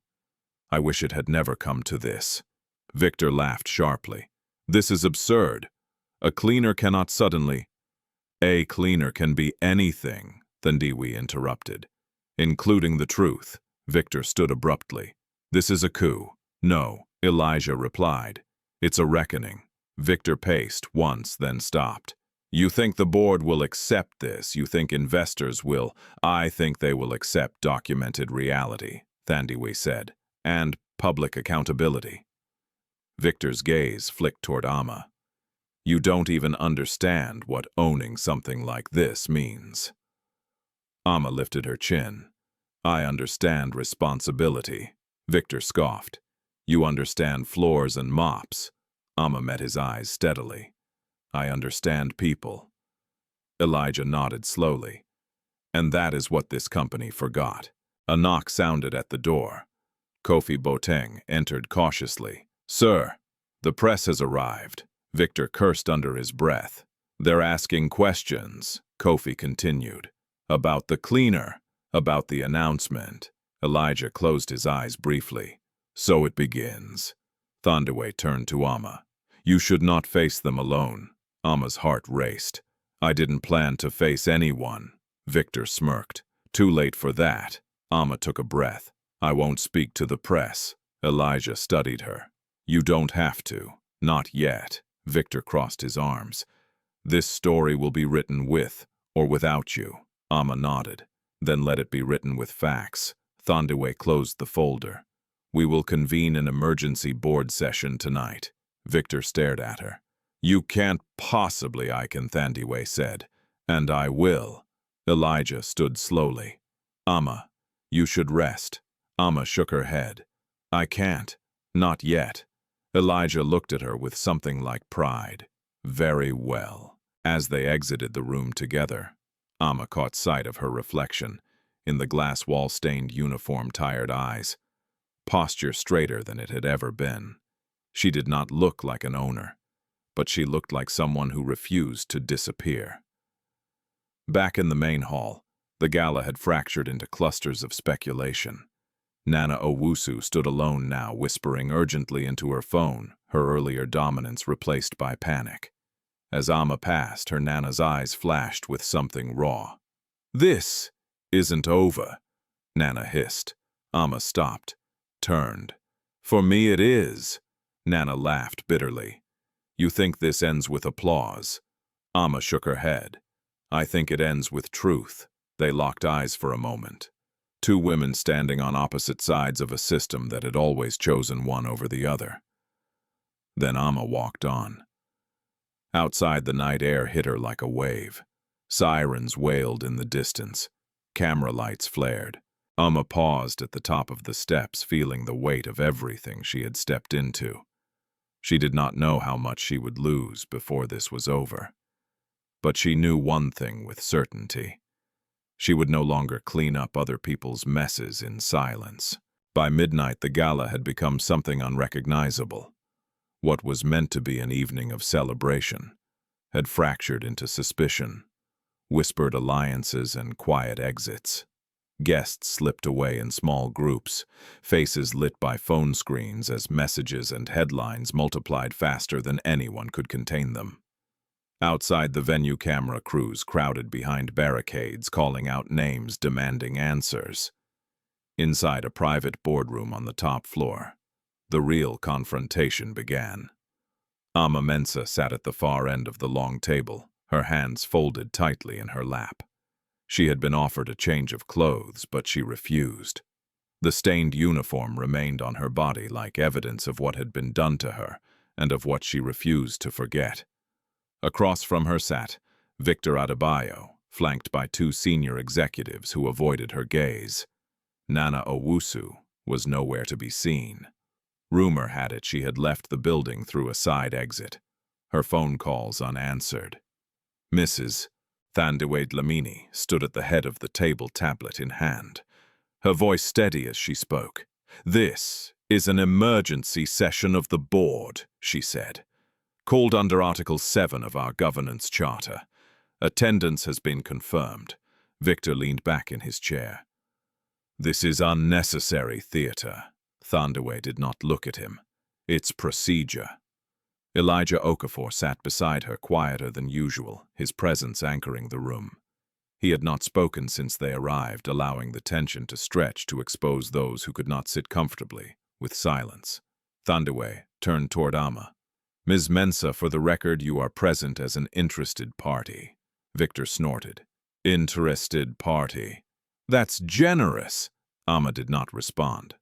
Thandiwe tapped her screen and the lights dimmed slightly. The wall display flickered to life. "Over the past several hours," Thandiwe said, "we have reviewed internal records, archived communications, and trust documents sealed under founder authority." Victor's eyes narrowed. "Without my authorization." "With Mr. Okafor's," Thandiwe replied. "Which supersedes yours." She pressed a button. Emails filled the screen. Dates, names, attachments. Ama leaned forward despite herself. "These records," Thandiwe continued, "show a pattern of deliberate removal of Kojo Mensah's name from early ownership documentation." Victor shook his head. "You're misinterpreting historical restructuring." "Am I?" Thandiwe asked calmly. She swiped again. A scanned document appeared, aged, yellowed, unmistakably official. Ama's breath caught. Kojo Mensah. Her father's signature sat at the bottom, strong and unmistakable. "This document," Thandiwe said, "establishes a trust agreement naming Kojo Mensah as a protected stakeholder, with provisions for his direct heir in the event of ethical breach by leadership." Victor rose abruptly. "This is a fabrication." Elijah spoke at last. "It is not." Victor turned toward him, disbelief cracking his composure. "You let this happen." "I tried to stop it quietly," Elijah replied. "When that failed, I waited. For what Victor demanded. For the truth to be undeniable." Elijah said. Ama felt her chest tighten. My father died without ever knowing this mattered. Elijah looked at her, pain flickering across his face. He knew. He just didn't know how long it would take. Victor paced once, then stopped. Even if this trust exists, it does not automatically transfer operational control. No, Thandaway agreed, but it triggers an audit. She turned back to the screen. Here, she said, highlighting a series of transactions, are the reallocations authorized by Victor Adebayo over the last 3 years. Shares moved into shell entities, voting rights consolidated without disclosure. The room went silent. Victor's voice dropped. This is confidential and illegal, Thandaway replied. Ama stared at the screen, the numbers blurring together. She did not understand finance, not like they did. But she understood one thing clearly. This was not a misunderstanding. This was theft. Kofi Boateng entered quietly, standing near the door. Madam, he said to Thandaway, the authorities are requesting access. Victor's head snapped up. Authorities, Thandaway nodded. Corporate Fraud Division. They've been monitoring irregularities for months. Victor laughed once sharply. You set me up. No, Elijah said. You exposed yourself. Ama's pulse raced. This had gone far beyond her. Beyond humiliation. Beyond her father. She was watching a system collapse under the weight of its own lies. Victor turned to Ama, suddenly desperation flashing through his eyes. You don't want this, he said. Think about what they'll do to you. The scrutiny, the backlash. Ama met his gaze calmly. I've lived under scrutiny my whole life. This is just the first time it's visible. Victor shook his head. You'll be blamed for this. Ama inhaled slowly. Then I'll carry it. Thandaway closed her tablet. Based on the evidence presented, I am recommending immediate suspension of Victor Adebayo pending investigation. Victor slammed his hand on the table. You can't, I can, Thandaway said firmly. And I am. She turned to Ama. Ms. Mensah, under the trust provisions, you are entitled to interim representation. Ama blinked. I don't know what that means. It means, Elijah said gently, you will no longer be excluded. Footsteps echoed outside the room. The door opened and 2 officers entered, badges visible. Victor Adebayo, one of them asked. Victor stood still, his face pale. On what grounds? Financial misconduct and obstruction. The officer replied, You're required to come with us. The room held its breath. Victor looked around once more at the executives who would not meet his eyes, at Thandaway, at Elijah. Then his gaze landed on Ama. This is on you, he said bitterly. Ama shook her head. No, this is on the truth. As Victor was escorted out, a silence settled that felt heavier than noise. Ama's hands trembled now. The adrenaline that had carried her through the night began to fade, leaving exhaustion in its wake. Elijah turned to her. You should go to your mother. Ama nodded, tears stinging her eyes. Yes. Thandaway placed a hand on her shoulder. This is not the end, she said softly. It's the beginning. Ama stood the room, spinning slightly as she did. She looked once more at the screen where her father's name still glowed. Kojo Mensah. He had not been erased after all. As Ama stepped out of the boardroom and into the waiting elevator, the weight of everything she had lost and everything she had just inherited settled over her. For the first time she wondered, not how to survive tomorrow, but how to lead it. The elevator ride down felt longer than it should have. Ama Mensah stood alone inside the mirrored box, watching her own reflection flicker under harsh lights as floors ticked by.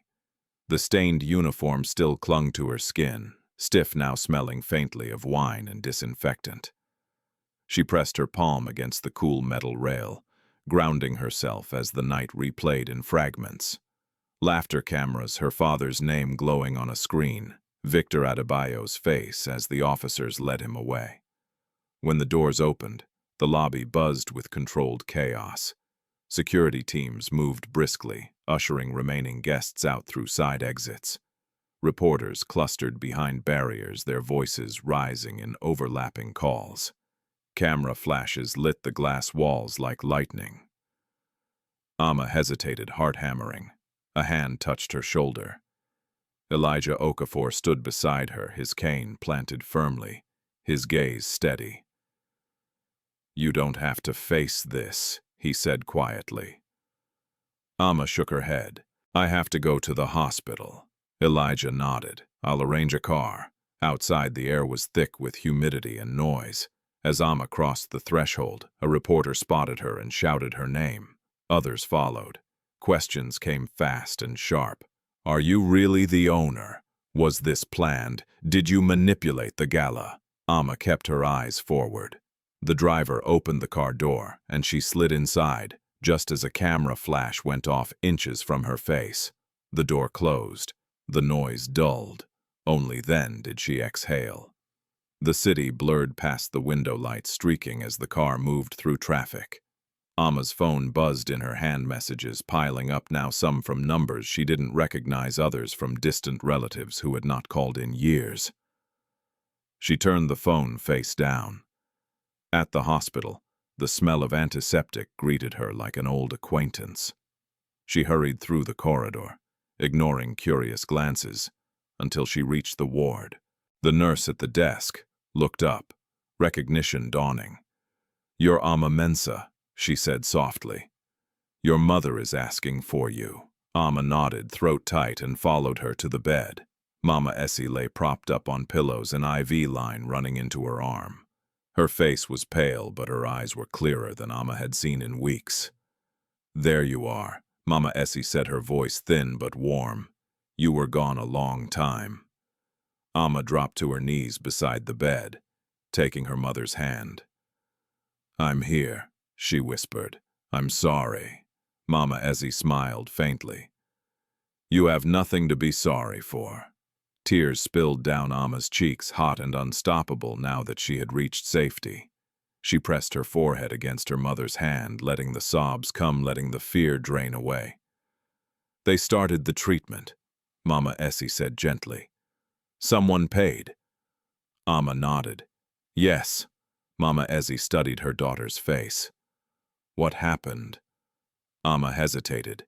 How did one compress an earthquake into words? "They found something," she said finally.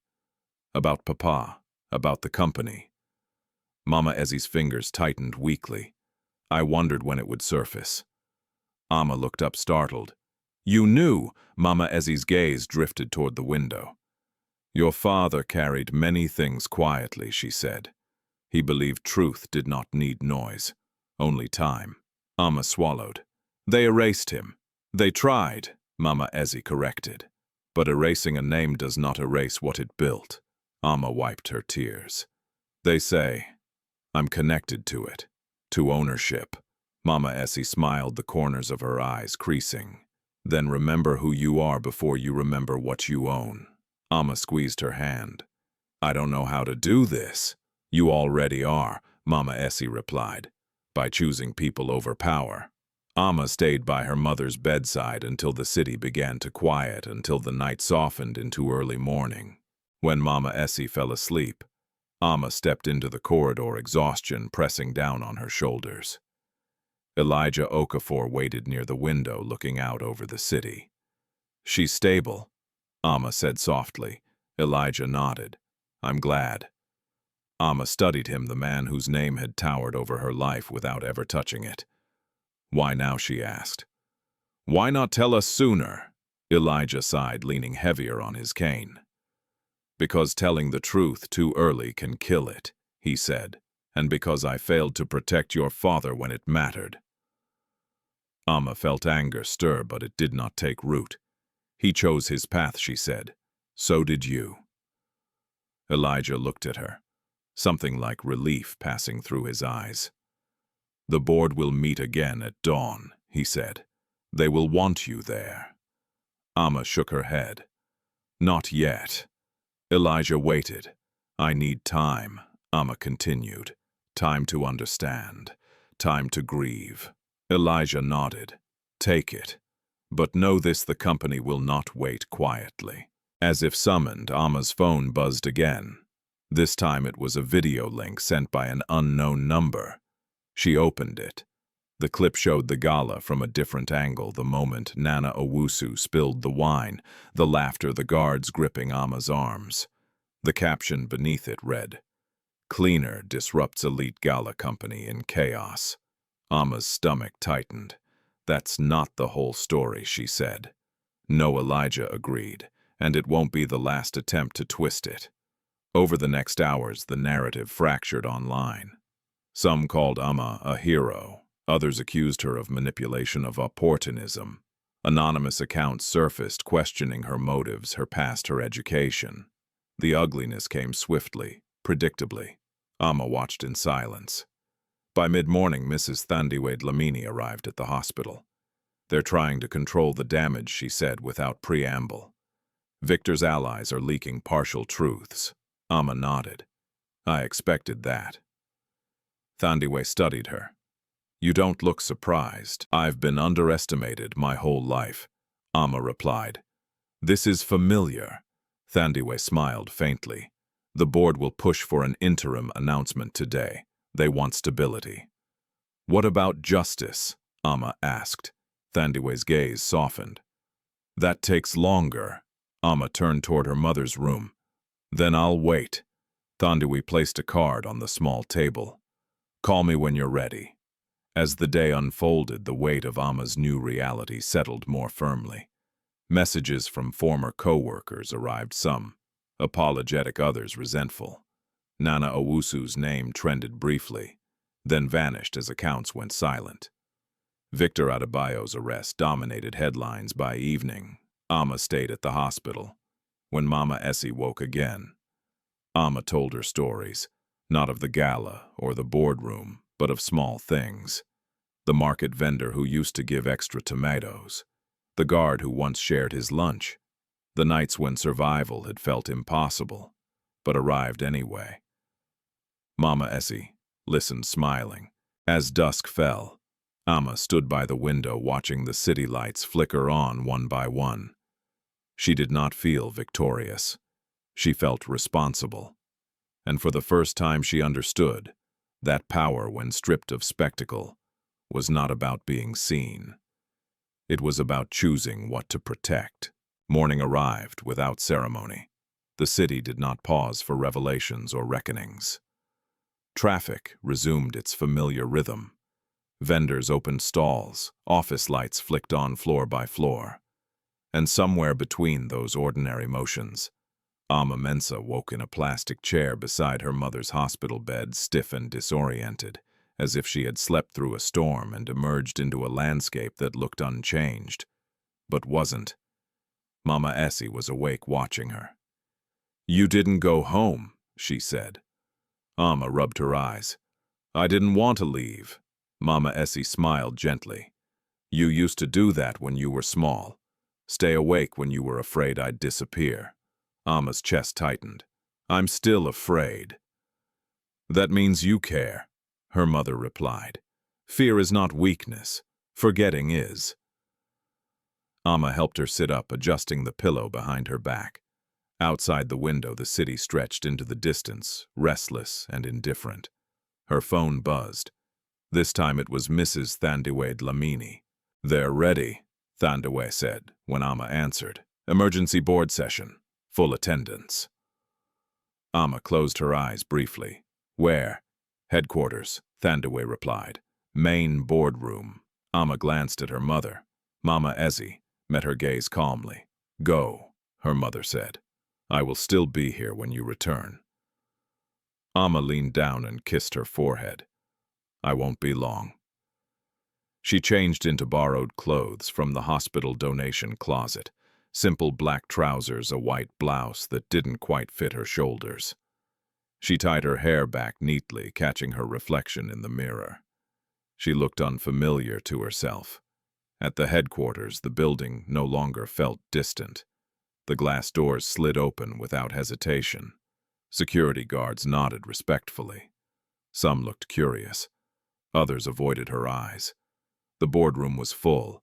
Executives sat stiffly around the long table tablets glowing in front of them. Lawyers occupied the far end, whispering among themselves. The air was thick with urgency, with the unspoken understanding that whatever happened next would ripple far beyond this room. Elijah Okafor sat at the head of the table, quieter than usual. Mrs. Thandiwe Dlamini stood beside him. Ama paused at the threshold. Every instinct told her she did not belong here. She stepped in anyway. Conversation faltered. Heads turned. A few board members exchanged looks, measured, assessing. Ms. Mensah Thandiwe said, gesturing to the empty chair near her, "Please." Ama sat. Elijah cleared his throat. "We'll begin." Thandiwe activated the display. "Over the past 12 hours, she said, we have verified the trust documents associated with Kojo Mensah." Ama's father's name filled the screen again. "These documents," Thandiwe continued, "were lawfully created and sealed under founder authority. They include provisions for ethical breach and misappropriation of power." A man near the far end leaned forward. "Are we certain of their validity?" "Yes," Thandiwe replied. "Multiple independent confirmations." Another voice cut in. "Even if valid, invoking them publicly would destabilize the company." Ama felt the tension tighten around her. Elijah spoke calmly. "Stability built on theft is already unstable." Silence followed. Thandiwe turned toward Ama. "Ms. Mensah, you are not required to speak, but you may if you wish." Ama's pulse quickened. She looked around the room at the people who had never known her name until last night, at the seats of power that had shaped her life from afar. "I don't understand finance," she began honestly. "I don't understand corporate language." A few brows lifted. "But I understand what it means to work without being seen," Ama continued. "I understand what it means to be told your value is small." She paused. "My father believed this company could do good. Not just make money, do good. He refused to trade that belief for silence." Her voice steadied as she went on. "If honoring that belief destabilizes the company, then the company was already broken." The room held its breath. Elijah nodded slowly. One of the lawyers spoke next. "The trust allows for interim control to be transferred to the named beneficiary under oversight," which would be, Ms. Mensah Thandiwe said. Murmurs rippled across the table. Another board member frowned. "With respect, she has no executive experience." Ama did not flinch. "Neither did I have experience being humiliated on a stage," she said quietly. "But I survived that too." A few eyes dropped. Elijah leaned forward. "This is not about crowning Ama Mensah as a savior," he said. "It is about correcting an injustice that has poisoned this institution for years." A man across the table exhaled slowly. "And what does Ms. Mensah want?" The question surprised Ama. She had expected arguments, resistance, not this. Ama took a breath. "I want the truth acknowledged," she said. "Publicly." Several heads snapped up. "And I want safeguards," she continued, "so no one else has to scrub floors in a building their family helped build without knowing why." The room was quiet now, not stunned but attentive. Thandiwe nodded. "Those conditions are reasonable." A woman near the window spoke hesitantly. "If we proceed, there will be backlash." Ama met her gaze. "There already is." The lawyer tapped his pen. "We can draft an interim statement, clarify the trust, announce governance reforms." And the cleaner, another board member, asked, "What happens to her role?" Ama answered before anyone else could. "There is no cleaner anymore. Not arrogance, not defiance, just fact." Elijah smiled faintly. The vote came quickly after that. Not unanimous but decisive. Interim control would be placed under a trust committee. Ama Mensah would be recognized publicly as the beneficiary of Kojo Mensah's founding stake. An independent investigation into past leadership would proceed without interference. When the meeting adjourned, The room felt emptied like a place that had exhaled after holding its breath for too long. Thandaway walked with Ama toward the elevator. "You handled that well." Ama shook her head. "I was terrified."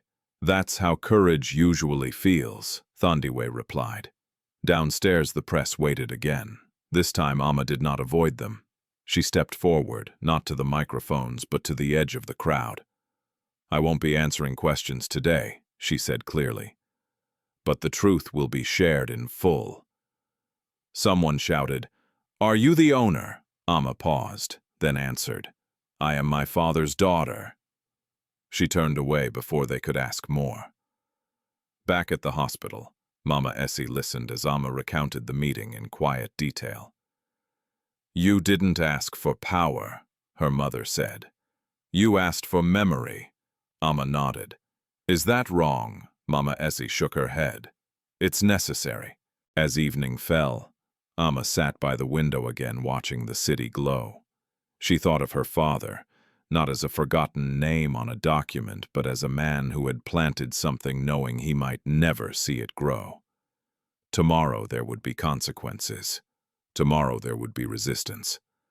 But tonight, for the first time, Ama allowed herself to believe that truth once uncovered did not have to retreat. It could stand. The announcement went public at noon. Ama Mensah watched it unfold from a small conference room overlooking the city, her hands wrapped around a paper cup of tea that had long gone cold.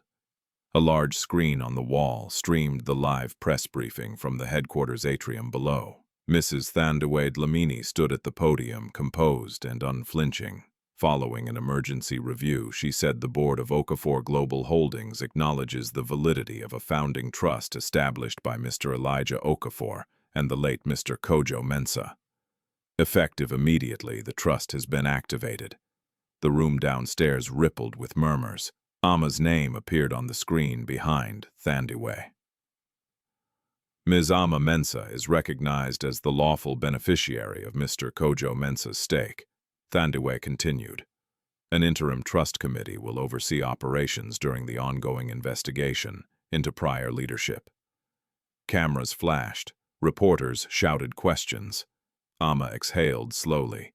Across the city, the reaction was instant and explosive. Social media lit up with arguments, praise, ridicule, conspiracy theories. Some celebrated the fall of Victor Adebayo and called Ama a symbol of justice. Others dismissed her as a pawn, a lucky cleaner elevated by coincidence. Anonymous accounts dug into her past, mocking her accent, her education, her work history. "She doesn't deserve this," one post read. "They're handing a company to a nobody," said another. Ama closed her eyes, the noise pressing in. Elijah Okafor sat quietly beside her. "This is the storm," he said. "It was inevitable." Ama nodded. "I expected anger. I didn't expect how personal it would feel." Elijah studied her. "Power always exposes what people fear losing." Downstairs, a new question rose above the rest. "Will Ms. Mensah be taking control of the company?" Thandaway paused. "Just long enough.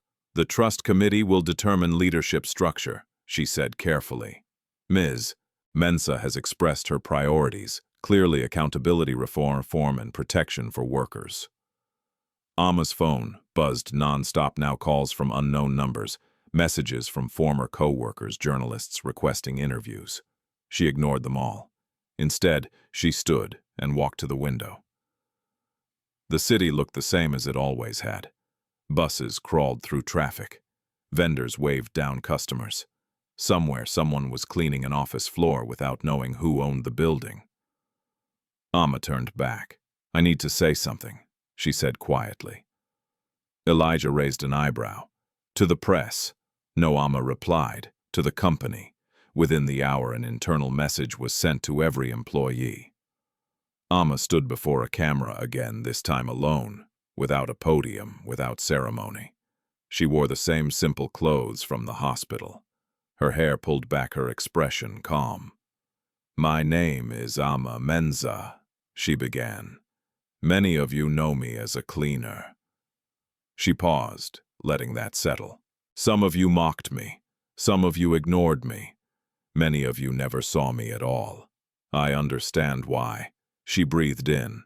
I'm not here to punish anyone. I'm here to change how we treat each other. The message spread quickly. Ama continued. Effective immediately, no employee will be disciplined or dismissed for speaking up about mistreatment. An independent channel will be created for reporting abuse, wage theft, and discrimination. And no one, no matter their title, will be above review. Comments poured in beneath the video. Some skeptical, many stunned, more than a few grateful. Ama ended simply. This company will not be built on silence again. She turned off the camera. Silence filled the room. Elijah nodded slowly. You chose justice. Ama looked at him. I chose people. The backlash came anyway. By evening, anonymous sources accused Ama of being manipulated by Elijah Okafor. Others claimed the trust was a publicity stunt. A few investors threatened to pull out. Board members argued late into the night over risk optics and control. Ama sat through every meeting, listening more than she spoke.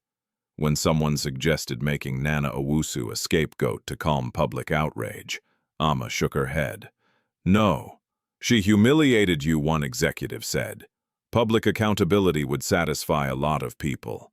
Ama met his gaze. Public humiliation is what started this. Nana Owusu was called in the next morning. She entered the room pale and rigid, her confidence replaced by fear. She did not look at Ama at first. When she finally did, her voice trembled. You're enjoying this. Ama studied her carefully. I'm not. Nana scoffed weakly. You ruined my life, Ama replied calmly. You tried to ruin mine. The room went quiet. Ama continued. There will be an investigation. If you violated policy or law, there will be consequences. But I won't destroy you to prove a point. Nana swallowed. You think that makes you better? Ama shook her head. It makes me done. Nana left the room without another word. Later that day, news broke that Victor Adebayo had been formally charged. His assets were frozen pending investigation. The story dominated headlines. Ama felt no satisfaction, only weight. That night she returned to the hospital. Mama Essie was sitting up, color slowly returning to her face. You look tired, she said. Ama smiled faintly. I am. Mama Essie patted the bed. Sit. Ama sat beside her, leaning her head against her mother's shoulder, like she used to when she was a child. They're angry, Ama said softly. Some of them hate me. Mama Essie stroked her hair. Anger is grief's loud cousin, she said. They are grieving a world that worked for them. Ama sighed. What if I fail? Mama Essie's voice was steady. Then you will fail honestly. That matters. Ama closed her eyes, breathing in the familiar scent of antiseptic and soap. Outside, the city hummed. Inside, something in Ama settled. The choice had been made. She would not answer cruelty with cruelty. She would not trade dignity for dominance. Tomorrow would bring more resistance, more doubt, more tests of her resolve.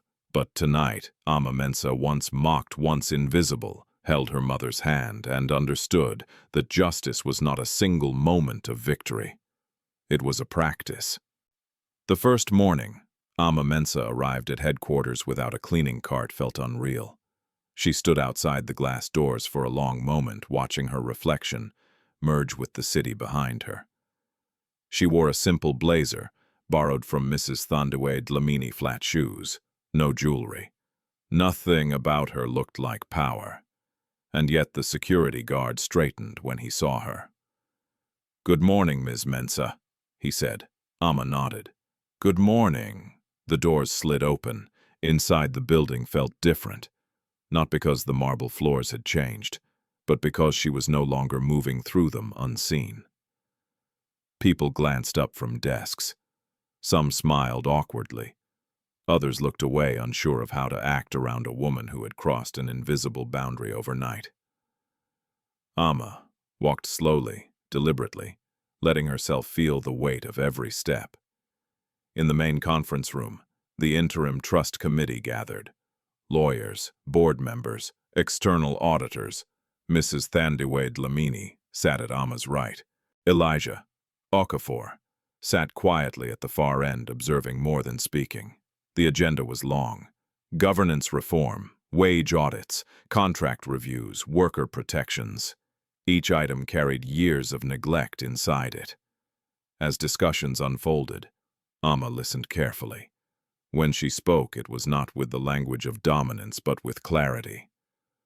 "What does this decision change for the lowest-paid staff?" she asked at one point. There was a pause. A consultant cleared his throat. "It improves compliance metrics." Ama shook her head. "That's not an answer." She leaned forward slightly. "I want to know if a cleaner can afford medicine without choosing between rent and food." Silence fell. Then Thandiwe nodded. "We will restructure wages and benefits accordingly." Ama felt something loosen in her chest. Not triumph, but relief. Later that afternoon, she requested a meeting no one expected. The cleaning staff. They gathered hesitantly in a break room that had never hosted executives before. Uniforms rustled. Nervous laughter surfaced and died quickly. Ama stood in front of them, her hands clasped. "I won't take much of your time," she said gently. "I know your shifts are long." They stared at her, unsure whether to trust the moment. "I stood where you stand," Ama continued. "I cleaned these floors. I hid my pain so I could keep my job." A murmur rippled through the room. "I'm not here to pretend that changed me into someone else," she said.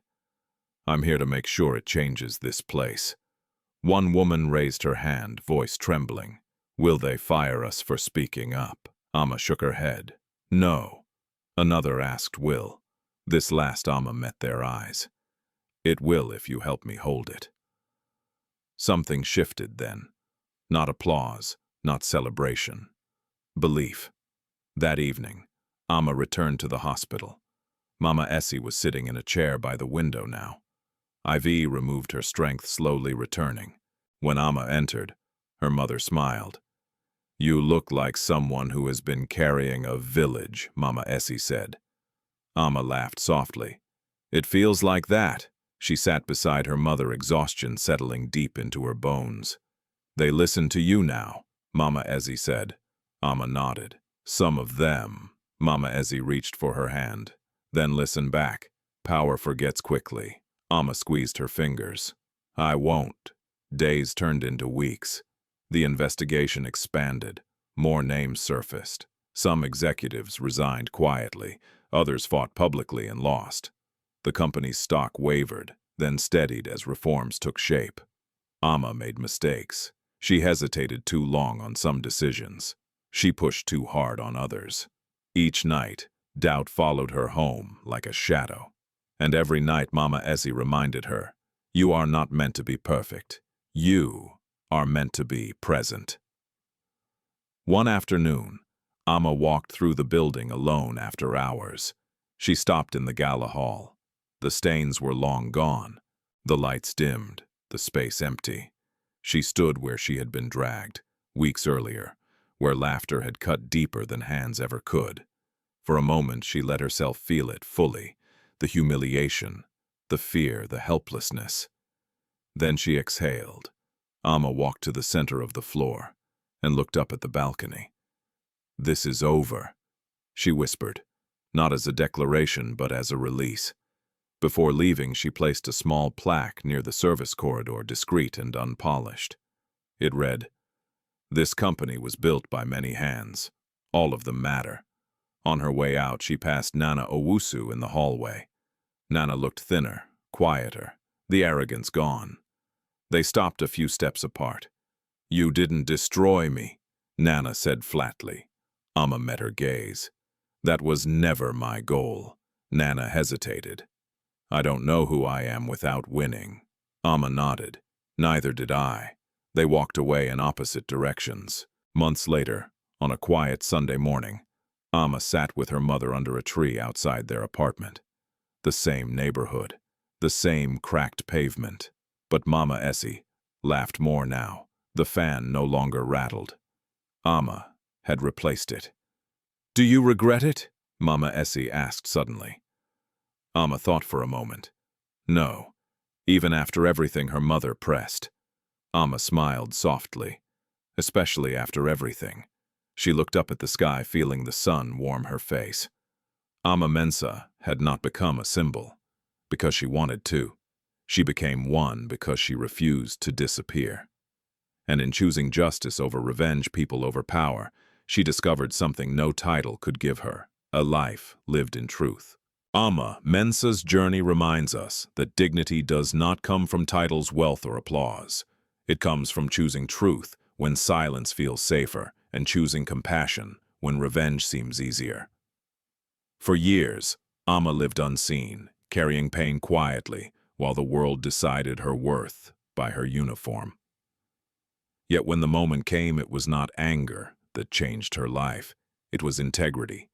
She did not rise because she shouted the loudest, but because she stood firm when everything pushed her to bow. This story is not really about a gala, a company, or even ownership. It is about how easily people confuse power with value, and how quickly they forget the humanity of those they believe are beneath them. Ama's strength was never about winning. It was about refusing to become cruel in order to survive. By choosing justice over humiliation, accountability over revenge, and people over pride, she broke a cycle that had harmed generations before her. In real life, most acts of courage are quiet. They happen in hospital corridors, in late-night shifts, in moments when no one is watching. But those choices matter. They shape who we become and what kind of world we leave behind. Ama's story asks us a simple question: when the truth finally stands in front of us, will we protect it or look away? If this story moved you, share what it made you feel in the comments. Your voice matters here, and if you believe stories of justice, healing, and hope deserve to be told, subscribe to the channel and stay with us for more stories that remind us who we are and who we can become.